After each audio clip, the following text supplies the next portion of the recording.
Hello, everyone. Today we'll discuss Ruse's account of mind and rationality. And again, he's an atheist. There's no God. There's no intelligible ground for reality. He's an agnostic or skeptic about anything outside of science. So he does not think that we can know much about outside of science. Science is the best way of knowing reality that we have, that we developed so far. And so he's a skeptic about things outside of it. And even within science, so he's an anti-realist. He thinks that science gives us the best kind of metaphors we can put forth to make sense of our experience in a more systematic way. But even there, the thought of our scientific theories describing reality the way that it is, correspondence theory of truth, or realist conception of knowledge, he's going to reject all of that. So because of those commitments, Ruse does not really have a lot to say on some of these topics, because he thinks there's not a lot we can know about these topics. So his comments are, again, terse and concise and short, and that's about it. So let's look at those though. Ruse says, I argue herein the rationality is an evolutionary adaptation that does not set us distinctly apart from other animals, particularly primates, which exhibit intelligence in various degrees. So there's nothing unnatural about rationality or intelligence. It's just part of the spectrum of nature. Although I'm skeptical about achieving any definitive theory of mind or the mind-body relation, my naturalism directs me to look at the science and interpret it rather than to embrace any special substance or quality in humans that cannot be detected by science. So the thought of minds or experiences as some things that are beyond the reach of scientific inquiry, something that he thinks we cannot really say much about. Importantly, though, he does accept that the most important thing about human beings is that we are conscious beings, that is, of self-awareness, that we have, that's the most distinctive, the capacity to be aware of our own thinking, the capacity to reason, to know. That is what's distinctive of humanity, and that he calls sentience. Because again, he thinks it's a bit more amenable to scientific inquiry, but he does not think it is subject to scientific inquiry. So the thing that is most distinctive about us, that we're minds, that we're self-aware, that we have sentience, is not within the proper bounds of science. Therefore, we cannot really ever know it, he thinks, at least not by the science that we currently understand. So here's this final kind of picture that I have alluded to already a couple of times. In response to the argument that Peterson puts forth, in response to the argument that Plantinga puts forth about there being a defeater for thinking that naturalism holds, that here's what Ruse says in response. We cannot get to this external metaphysical world, real minds as they are in themselves, so that they're being perceived by us, but there is no need to. In other words, Ruse is giving up on the reliability of our cognitive faculties, when reliability means ability to see reality as it is, not merely as it's experienced by us. So he does grant that our capacities, rational capacities for knowing the truth, we cannot know that those are reliable, but we shouldn't even be trying to know, he thinks.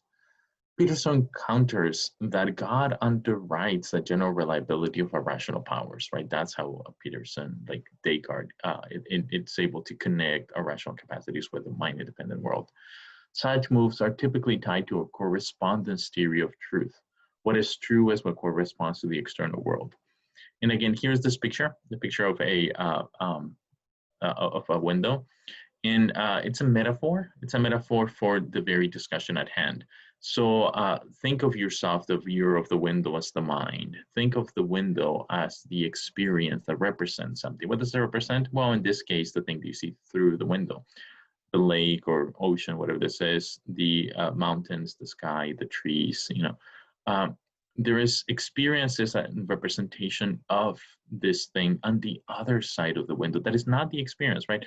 The trees are not the experience. The mountains are not the experience. The lake, the sea, the clouds. I'm sorry, the clouds and the sky and so on. Those are not the experience. The experience is an experience of those things. So the window becomes the experience, the representation of the things outside of the window, the things in the mind-independent world. The window just is a representation of the mind. That's the metaphor.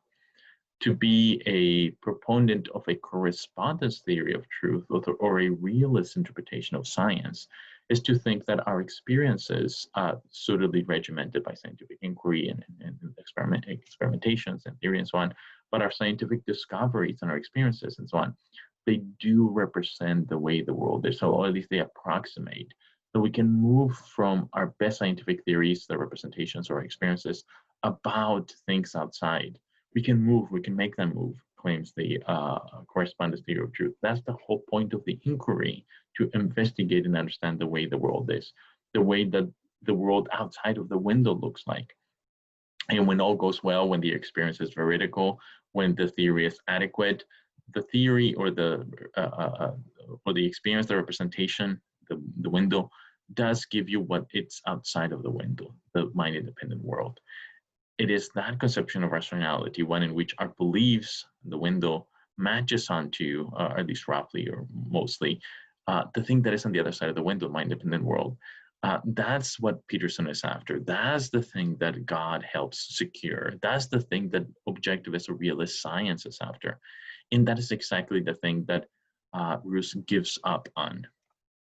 So here's he says, but if you give up on that world, knowing the thing outside of the window, more in the direction of saying that reality is always reality as experienced, it's just the window, then talk of mistake seems less obvious. If the game we're playing where we're doing science is not really trying to figure out what's on the other side of the window, but just to make systematic kind of understanding or theories that make systematic sense of what's displayed in the window, whether or not it actually matches what's outside of it, if anything's outside. If that's the game we're playing, then the mismatch between what's in the window and outside cannot really be seen as a mistake, because we're not really trying to get outside the window, we're just trying to make sense of what's in the window. And that's the move that Ruse accepts. You are committed to some kind of coherence theory of truth. Truth is not correspondence between what's depicted in the window and what's outside of the window. That's a realist. Coherence theory of truth just is that what you say about your theories about what's depicted in the window match. They don't contradict each other, but they don't have to match what's outside. You don't even try to get outside. Ruse says, but so be it. He accepts it. That's where his naturalism leads, and he endorses it. He accepts the consequence. A certain pragmatism goes with being a naturalist in the sense in which I'm using the term. So Ruse thinks that we're necessarily trapped on this side of the window. That we just have the window. There's no way of knowing whether the window is adequate, that our cognitive faculties are reliable. Not even science can do that. Science is just a metaphorical way of making sense of what's happening, what's displayed in the window, not outside. So he's an anti-realist, and his conception of truth does not even try to get at what the real world looks like. And that's where he ends. So I'll see you next time. Bye.